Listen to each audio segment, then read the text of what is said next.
After their devastating defeat at the Battle of Wolf 359, and with several amazing technological breakthroughs on the horizon, Starfleet Command was more than happy to approve the plans for the USS Sovereign, the forerunner of the Sovereign class. But what do we know about this amazing starship? Well, today we'll find out. Hello and welcome to another episode of Truth or Myth Beta Canon, a Star Trek web series that dives into the history of any given topic using beta canon sources and my own imagination to fill in the gaps. In today's episode, part 2 of a series of videos, we're continuing our look at the Sovereign class and the USS Sovereign itself, to better understand its place in Star Trek history. As always, because this is a beta canon video, all information relayed should pretty much be taken with a grain of stardust, and only considered a little bit of Star Trek fun. And so, with all that out of the way, let's begin. Commander Elizabeth Shelby loved the design of the Sovereign class. Its sleek lines cried strength and beauty. It was definitely a starship class you wouldn't want to meet alone in a dark nebula. But Shelby knew that psychological tactics would not be enough to win against the Borg, that the technology inside the starship class needed to match her tough-looking exterior. To this end, Shelby would approach the teams working feverishly on scientific projects designed to enhance Starfleet's current level of technology, in the hopes that some of these teams had made significant progress in their theories to include said technologies in the USS Sovereign for immediate testing. The bioneural circuitry project underway at the Daystrom Institute had made significant progress, but sadly was still far from being developed into a workable computer core. But Shelby would have greater luck with Starfleet's tactical development projects. The first breakthrough made was in the development of armored hull plating. Before this point in Starfleet history, starships had been plated with a titanium alloy, a strong and durable material now easily created throughout the Federation. But by combining the titanium alloy with Victrium and Ethesium, Starfleet tactical scientists had produced an alloy 5 times stronger than the original titanium alloy. But they hadn't stopped there. One of the scientists on the project, Dr. Alea of Andor, was a student of Federation history, specifically an expert in early starship designs. Having worked at the Starfleet Starship Museum, she was quite familiar with polarized hull plating technology used by early Starfleet starships exploring the unknown. Polarized hull plating incorporated a polarization matrix into its armored hull plating, and through the application of electromagnetic power, the metal of the ship's hull could be made several orders of magnitude harder than it was in its non-polarized state. And with this idea in her head, the Doctor conducted several experiments incorporating the same polarization hull matrix into the newly developed titanium ablative hull armor plating, and the experiments were a complete success, increasing the hull armor strength a further 267%. Shelby was amazed by this development and immediately approved the hull armor to be included in the USS Sovereign design. Another technological development in its final stages of testing was that of the quantum torpedo. Designed to attack a starship at the quantum level, this newly developed weapon was far above the destructive capacity of Starfleet's current photon torpedo.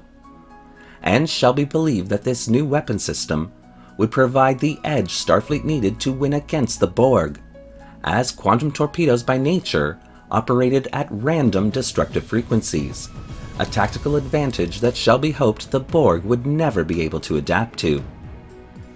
Starship phaser emitters would also get a complete overhaul, increasing their destructive yield by 30% thanks to developments in phaser-charged superconductors. Also included in the USS Sovereign would be newly developed shield emitters. These multiphasic and adaptive shields for a starship were 3 times more powerful than the shields currently in use in Starfleet starships. Not only that, but these shields could be quickly recharged, a capability currently Starfleet shields did not have. With these technological developments approved for their inclusion in the USS Sovereign, construction on the starship was given priority over all other vessels being constructed at the time. But several factors would end up playing a part in delaying the vessel's completion.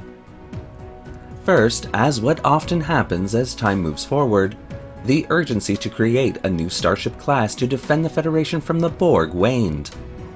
And the Federation President and Federation Council would make several decisions that would see almost half of the starship classes developed, like the Defiant class, be discontinued and placed in mothball shipyards, and diverting those resources that had been given to those starships to various other projects like building more starbases and colonies out on the frontier.